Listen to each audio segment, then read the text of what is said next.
Bulawanaka, and thank you for joining us. Leading the headlines this morning, Fiji Trades Union Congress General Secretary Felix Anthony will be further questioned by police today. This was confirmed by his lawyer, Filimoni Vosarongo, outside the Criminal Investigations Department in Turek, Suva last night. Mr. Anthony was arrested by CID officers at around 4:30 p.m. while he was having a meeting at the Employment Ministry.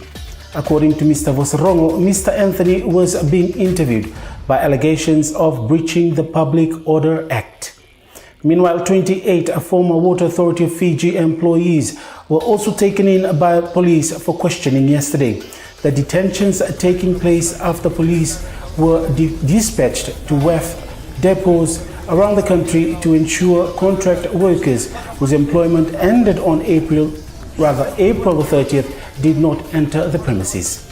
The arrests in Lautoka happened at about 1:30 p.m. And workers' unions should stop using the word terminated when discussing Water Authority of Fiji depot workers who have been laid off, a statement from the authority said. While WEF CEO Bhavesh Kumar Patel did not respond to questions sent to him by the Fiji Times, the statement on the authority's website said workers were given a reminder on April the 1st that their contracts would end on April the 30th. However, this statement of an April 1st notification was refuted by workers during a meeting with WEF executives in Suva on Tuesday afternoon. A group of workers described the end of year employment contract letter as manipulative and deceptive. Some claimed they were given letters on April 30th which stated the employment contract expired on the same day and would not be renewed. Majority of the workers expected their contracts would be automatically renewed even though they were classified as temporary workers. Some have been temporary workers of WEF for as long as 8 to 12 years. And today's edition of the Fiji Times has more coverage of the above stories in pages 1, 2 and 3. And people must not allow themselves to be tricked into being part of illegal gatherings and strikes as it could hinder their chances of securing employment. This is according to Police Commissioner Brigadier General Sitiveni Giliho. He said he was disappointed with how representatives and supporters used an old interim court order from last year to gain entry into the Water Authority of Fiji's Wailoku complex. Brigadier General Giliho also commended former WEF workers for following police orders when told they could not be inside the WEF premises. He also confirmed the arrests of more than 20 former WEF workers in Lautoka. And the Fiji Times editor-in-chief Fred Wesley has strongly refuted a statement issued by Media Industry Development Authority Chairman Ashwin Raj that this newspaper published articles about the alleged mass termination of workers at the Water Authority of Fiji without verifying information. In a statement yesterday, Mr. Raj claimed that the Fiji Times had proceeded to publish stories on a matter of national interest, stories that have the potential to cause national panic and indeed can have the effect of sabotaging the economy without ascertaining the veracity of claims in relation to the alleged termination of Water Authority of Fiji employees. The statement also insinuated that this newspaper had relied on fake news on social media. In response, Wesley said that Mr. Raj's accusations were completely false. He said he found the accusation disconcerting given that the chairperson of the authority had made the accusations without verifying his own claims and seeking the Fiji Times response, and at a time when unemployed WEF workers were drawing attention to their plight at depots around the country. Mr. Wesley said the initial news article on Saturday was based on an interview with workers' representatives and the workers themselves, and the claims of mass terminations were put to WEF. WEF Board Chairman Bhavesh Kumar Patel, however, did not specifically deny the fact that there were terminations. He instead gave a short statement which was fully articulated in the story.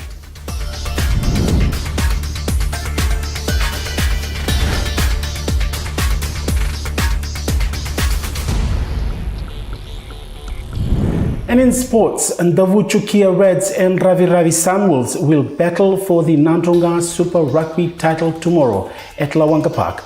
A total of 16 teams have been competing in the Nandronga Super Rugby franchise in the senior and under-20 division.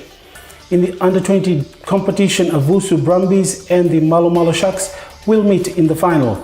Nandronga Rugby Union President Tiko Matawalu said the competition had given their selectors a wide pool of players. The Lawanga Park gates will be open from 1 p.m. The first match would be a warm-up between the Suva Grammar School under-17 team against Dhuva College under-17 team. This will be followed by the under-20 final between Vusu Brumbies and Malamal Sharks at 3:30 p.m. At 5 p.m, Dean's Trophy champions Ratu Kandavu Levu School under-18 team will play Dhuva College, and the grand finale between Ndavu Chukia Reds and Ravi Ravi Sunwolves will be played at 6:30 p.m. You can find more on the competition in today's edition. And as the official newspaper of the Nandronga Rugby Union, the Fiji Times will also be bringing the latest from Lawanga Park tomorrow. And the National Sevens rugby coach Gareth Baber is confident of the talents in Fiji who can fill key positions in his team as he prepares for the 2020 Tokyo Olympic Games. Most of Fiji's players from the gold medal winning team in Rio have taken on contracts, the latest being playmaker Vatimo Rabobo. Baber said he was always looking for playmakers, building them up, getting them in his program and developing them into international athletes. And the Fiji beach volleyball has been dropped from the Pacific Games contingent after they failed to deliver documentations on time to the Fiji Association of Sports and National Olympic Committee. Team Fiji chef de mission Patrick Bauer said Fiji beach volleyball failed to provide levies or any form of communication with Fasanok administration regarding their logistics. Close to 400 athletes will be representing Fiji to the Games, and Team Fiji will be represented in 26 different sporting federations and announced the names of athletes representing Fiji yesterday. The Pacific Games will begin on July the 7th and ends on July 20th.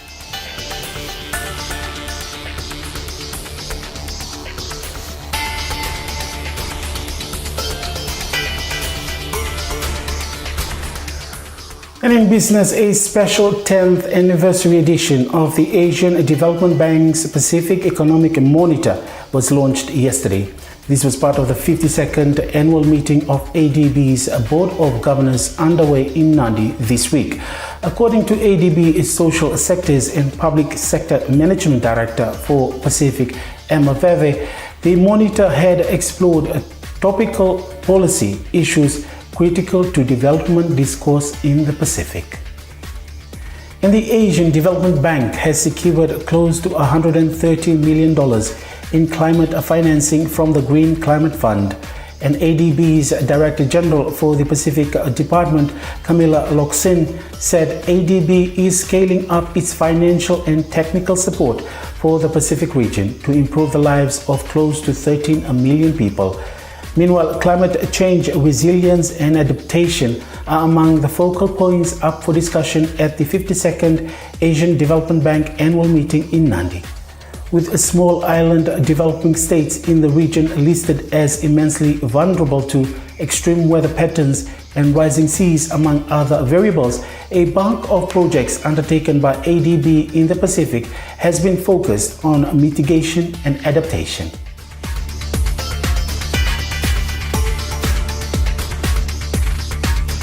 And looking at the weather, fine apart from brief showers over the eastern parts and interior of the larger islands. Mainly fine elsewhere with cool nights. Expect moderate to fresh southeast winds and moderate to rough seas. Outlook for tomorrow is a fine weather apart from brief showers over the eastern and interior parts of the larger islands. Elsewhere, mainly fine and cool at night. For mariners, expect a southeast winds 15 to 20 knots, increasing to 20 to 25 knots today, moderate to rough seas becoming rough today with a moderate southerly swells. Further outlook is for southeasterly winds 20 to 25 knots, rough seas and a moderate southerly swell.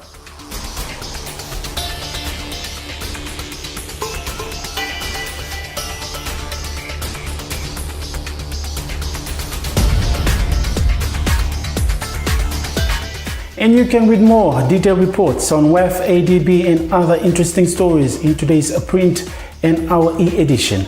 For news tips, email us at timesnews@fijitimes.com.fj.